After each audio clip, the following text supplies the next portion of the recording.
As you all know, and as the whole world now knows, this last Saturday, July 13th, an individual armed with a rifle attempted to assassinate President Donald Trump. In doing so, they wounded President Trump and two others, and then killed an individual. Events like these are going to be torn apart by both the media and federal investigators and even local investigators for weeks, months, and potentially even years to come. How did he get access to that area? How did he get access to these firearms? So on and so forth. What you won't see very much coming out in the mainstream media or out of these investigations is what did individuals who are there in the crowd, what should they have been doing in those moments? Because by definition, this was not only a mass shooting event for more people, it was also an active shooting event, an active threat event. What is it that people ought to be doing? Because if you take notice, you look at the crowd that happened behind Donald Trump, you notice so many of them, they dropped down, but everyone was looking around thinking, what do I do now? With that said, we are going to dive deep into the what do you do? Because one thing I have seen come out very quickly after this event is lots of videos, clips, feeds of people trying to share, hey, in an active shooter situation, you should be doing this or you should be doing that. And while all these people who are sharing these bits of information have really good intentions, they do. They have great intentions. Good intentions do not equate to good information. With that, let me introduce myself. My name is Nicholas Jacobson. Most of you who follow my channel or pages, you know that I'm the inventor of Follow Me the Infantry's game. I was a former captain of the U.S. Army Infantry with combat leadership experience. I also have spent my entire career and adult life teaching, training, and mentoring individuals in what to do in various combat scenarios, whether that's individual combat in street fights or even sanctioned fights in a ring where there's rules and safety, all the way up to small arms and combined arms fight in an asymmetrical environment.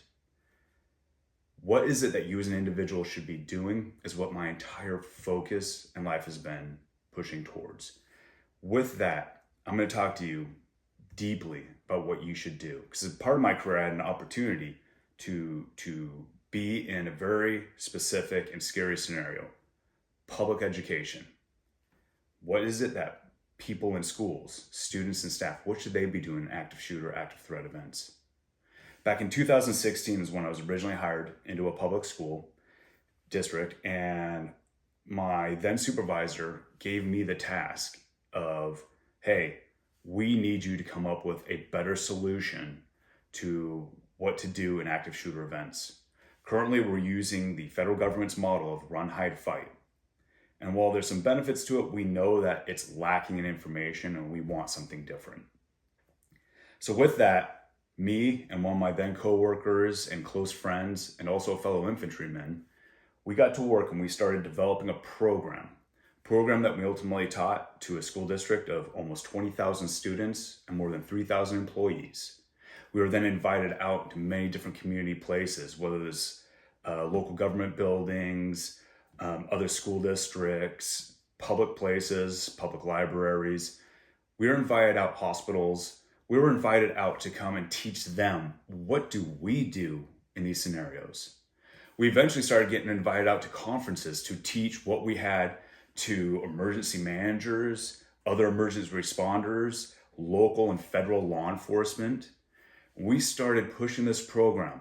I had the opportunity to even invite into a meeting the head of the Run, Hide, Fight program with the federal government, the individual who was responsible for its development and creation, and sat down and talked a long time with him about what changes we were hoping to see be made at the federal level involving this. And I'll go more into some of those stories later on in the discussion, but suffice it to say, we started developing a program that you are not going to hear about in the news or the media. Information that was contrary to what most people were teaching individuals to do. Remember, there's a lot of people trying to talk in this conversation about what do you do. And let's give benefit of doubt. They have good intentions, but they do not have good information. So with this limited series, I'm going to really just dive into what you need to do. And we need to start where we've all started, or the majority of us have started our life in learning what to do in emergencies in general, and especially when it comes to active shooter, active threat, where we began being taught this in the classroom. I'm going to start off with the first episode, which will come following this video, diving back into that scenario I created for my weekly challenge of the active shooter, active threat. I'm going to use that as a premise and example. These videos that I'm going to share are going to be very poorly done. You're not going to have fanfare or fireworks. You're not going to have great, cool graphics.